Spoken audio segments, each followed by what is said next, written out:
This is where you're taking me for my 70th birthday, this cheap hole in the wall, my mother-in-law Margaret announced loudly enough for the entire restaurant to hear, her voice dripping with the particular contempt she reserved for anything connected to me. I told David we should have gone to the country club, but no, his wife insisted on this dump. Look at these tablecloths. Look at these chairs.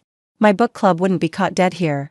My husband shifted uncomfortably beside me while the other diners glanced our way with secondhand embarrassment, and I maintained the serene smile I'd perfected over 8 years of marriage to her son. But why did I simply nod and promise to speak with the manager, and why did Margaret's confident expression collapse into confusion when the executive chef emerged from the kitchen, kissed my cheek, and asked, "What do you want me to do, boss?" "There seems to be a complaint about the service," I said calmly. "Mrs. Patterson is unhappy with her experience." Chef Antonio Reyes looked at Margaret with professional concern. "I'm so sorry to hear that. What can we do to make your evening more comfortable, Mrs. Patterson?" Margaret was staring between us, processing the kiss, the title, the deference.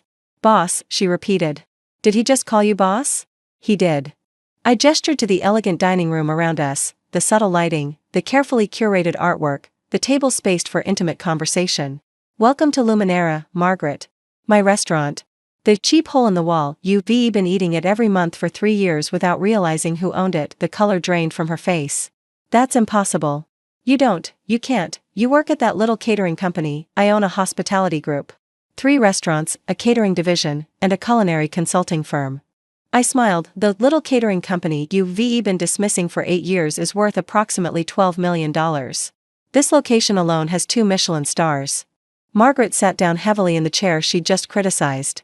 2 Michelin stars? 2 Michelin stars. The waiting list for reservations is 4 months. Tonight, your entire party of 16 is eating for free, because I wanted my mother-in-law to experience something special for her 70th birthday. I paused. Though I'm starting to reconsider the free part. The history between Margaret and me stretched back to the moment David had introduced us. "She works with food," David had explained to his mother, the phrasing carefully vague. "A caterer?"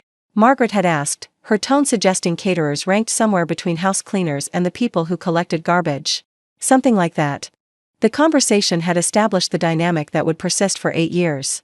Margaret had decided I was beneath her son, a working-class girl with a service industry job, unworthy of joining the Patterson family of lawyers and physicians. I hadn't corrected her misconception. Partly because David and I had agreed to keep my business separate from family politics. Partly because Margaret's disapproval was so comprehensive that accurate information wouldn't have changed it. Partly because, if I was being honest, watching her unknowingly enjoy my restaurants for years had its own satisfaction. Luminera had been my second restaurant, opened 5 years into our marriage. The first, a small farm-to-table concept called Harvest, had established my reputation in the local food scene. When it received critical acclaim and began generating substantial profit, I'd expanded into fine dining with Luminera.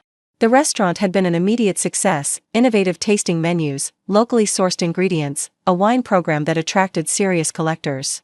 Within 2 years, we'd earned our first Michelin star. The second had followed 18 months later. Throughout this success, Margaret had remained oblivious. She'd eaten at Luminera 7 times that I knew of, always for book club dinners or ladies' lunches. She'd praised the food, the service, the atmosphere, while simultaneously disparaging my career to anyone who would listen. "My daughter-in-law works in food service," she'd tell her friends with condescending pity. "She caters events. It's fine for some people, I suppose." Those friends had often eaten at my restaurants without making the connection.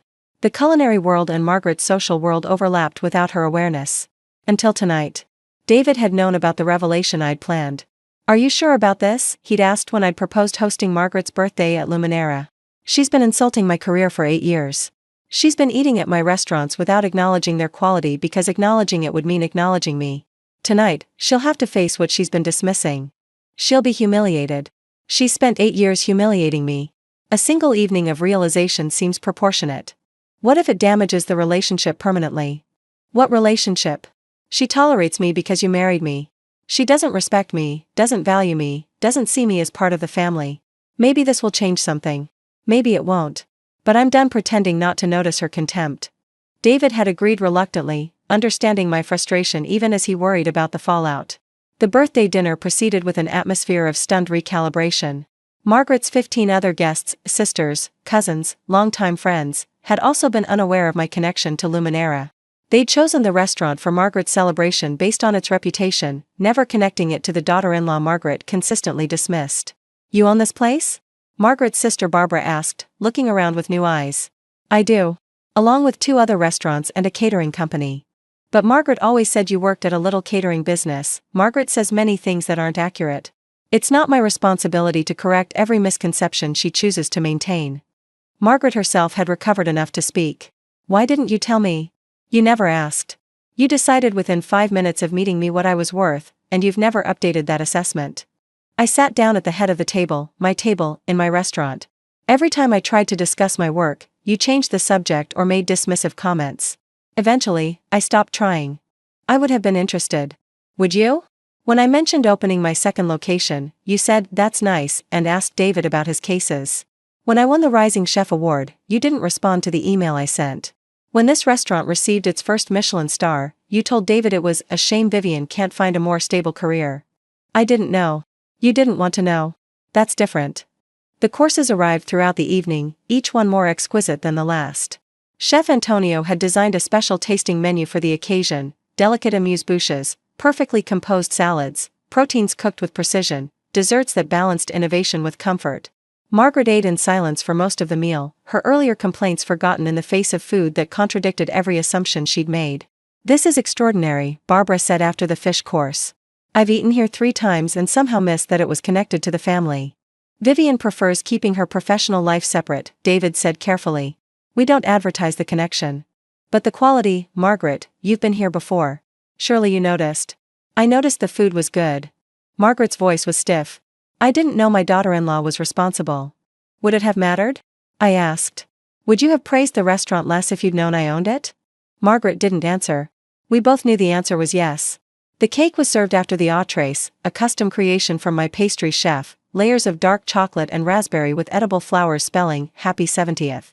"This is too beautiful to eat," one of Margaret's friends commented. "Elena spent 6 hours on it," I said. "She'll be disappointed if you don't destroy it completely." The attempt at levity fell flat with Margaret, though her friends chuckled politely. "I'd like to propose a toast," I said, raising my glass. "To Margaret, on her 70th birthday. May this next decade bring clarity, about family, about value, about the people who've been quietly building something meaningful while being dismissed as unworthy."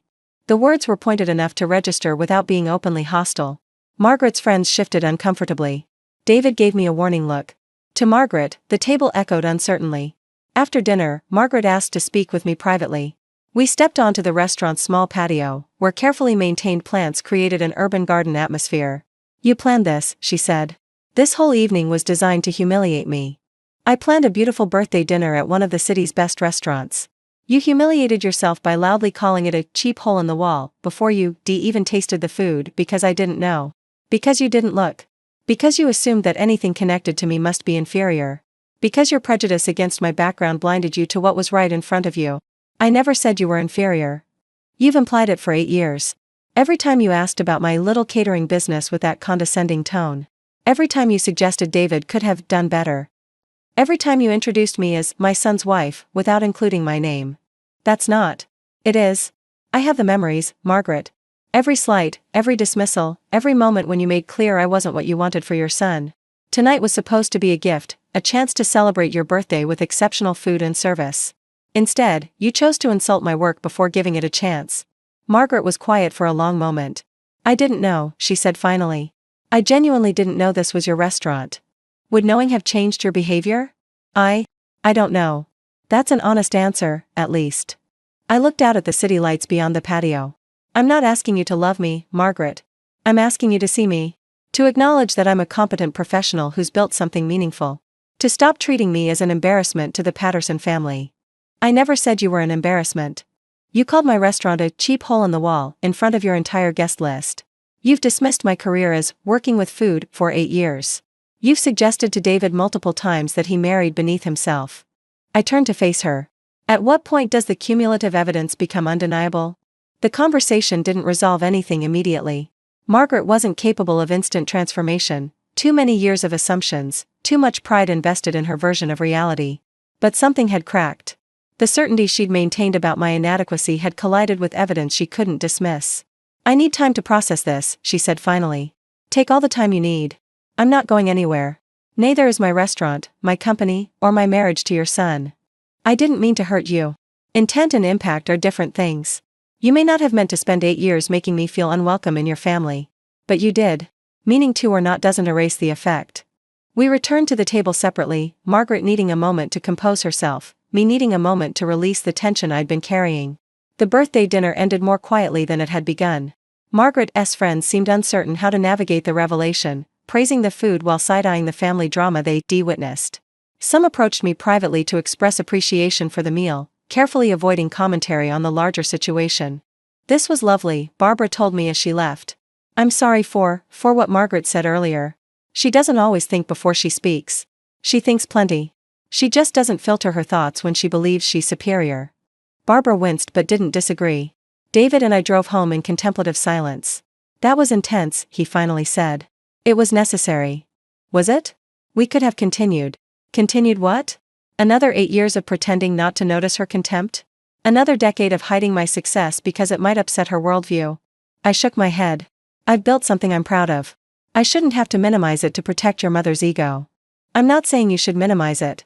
I'm saying the birthday dinner was a specific choice, a public revelation designed for maximum impact. Your mother insulted my restaurant publicly before she even sat down. The impact was already happening. I just redirected it. David fell silent again. You're angry, I observed. I don't know what I am. I wanted you to have this moment, you've earned it. But watching my mother realize she's been wrong for 8 years was uncomfortable. Imagine how uncomfortable I've been for 8 years, knowing she was wrong and being unable to correct her without causing a scene. That's fair. Is it? Because right now, I feel like you're more concerned about her discomfort than about what she's done to me. That's not true. Isn't it? You've always positioned yourself as neutral, as the mediator between us. But neutral isn't the same as fair. Neutral means tolerating her behavior while asking me to be patient. We pulled into our driveway before David could respond. I love you, he said as I reached for the door. And I'm proud of what you've built. I need time to sort through my feelings about tonight. Take the time. But understand that I'm done protecting your mother from reality. She's an adult. She can handle learning that her assumptions were wrong. Can she? That's her problem, not mine. The aftermath of the birthday dinner unfolded over several weeks. Margaret didn't call me directly, but she called David repeatedly. The conversations were audible from the next room, her voice rising and falling with emotion, his responses careful and measured. She's embarrassed, he reported after one call. She says she feels like everyone was laughing at her. No one laughed at her. People were surprised, maybe uncomfortable, but no one mocked her. She says it felt like mockery. Her feelings about what happened and what actually happened are different things. I can't control her interpretations. The first direct contact came 3 weeks later. Margaret invited me to lunch, not at Luminera, but at the country club she'd originally wanted for her birthday. The symbolism was obvious. She was reasserting control over the territory, choosing ground where she felt comfortable. I accepted anyway. The country club dining room was exactly as I'd expected, traditional to the point of dated, competent but uninspired food, waitstaff who'd been there for decades. It was the kind of establishment that valued familiarity over innovation. I've been doing a lot of thinking, Margaret said after we'd ordered. And I owe you an apology. Not just for the birthday dinner, for years of assumptions I shouldn't have made. What assumptions specifically? That you weren't good enough for David. That your career was somehow less valid than traditional professions. That you didn't belong in our family. What changed your mind? Seeing your restaurant. Eating the food. Watching how your staff looked at you, with respect, with loyalty. Realizing that the little catering business I'd been dismissing is actually a successful enterprise that employs dozens of people. All of that was true before you saw it. I told you about achievements over the years. You chose not to believe me. I know.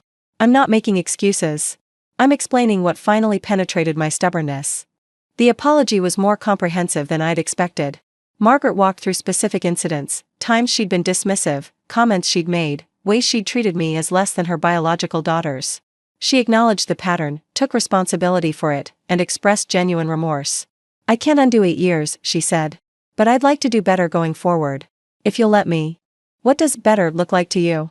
Asking about your work and actually listening. Treating you as an equal member of the family. Acknowledging your achievements to my friends instead of minimizing them. That sounds like a significant change. It is. I've spent 70 years being set in my ways. Change is uncomfortable. She met my eyes. But my discomfort is less important than being fair to you. I considered her words carefully. Forgiveness wasn't something I could offer immediately, too many years of accumulated hurt, too much damage from sustained dismissal. But Margaret was trying, genuinely trying, and that deserved acknowledgement. I appreciate the apology. It's more than I expected. But trust takes time to rebuild. You've spent 8 years establishing one kind of relationship. Changing that won't happen overnight. I understand. I hope so. Because if this is just a performance, if you go back to the condescension the moment you comfortable again, it will be worse than if you never apologized at all. It's not a performance. Then prove it. Not today, not next week, but over months and years. Show me through actions that you actually see me as family. Margaret's transformation wasn't perfect. Old habits occasionally resurfaced, moments of condescension, reflexive assumptions that had to be caught and corrected. But she was trying. Genuinely, consistently trying. She visited Harvest, my original restaurant, and asked questions about how I'd started. She attended the opening of my third location and gave a toast to my talented daughter-in-law. She stopped introducing me as David's wife and started using my name. Your mother called today, I told David one evening. About what? She wanted recommendations for a catering company. One of her friends is planning an event. Did you give her your information? She asked specifically for someone else. Said she didn't want to create complicated family dynamics by hiring me. David raised an eyebrow. That seems backward. That's what I said. She told me she was trying to respect my professional boundaries, not assuming she could use our family relationship for business advantages. That's actually thoughtful. It is. I appreciated it. The first anniversary of the birthday dinner revelation passed without drama. Margaret's 71st birthday was celebrated at Harvest, my choice again, but this time without the confrontational undercurrents.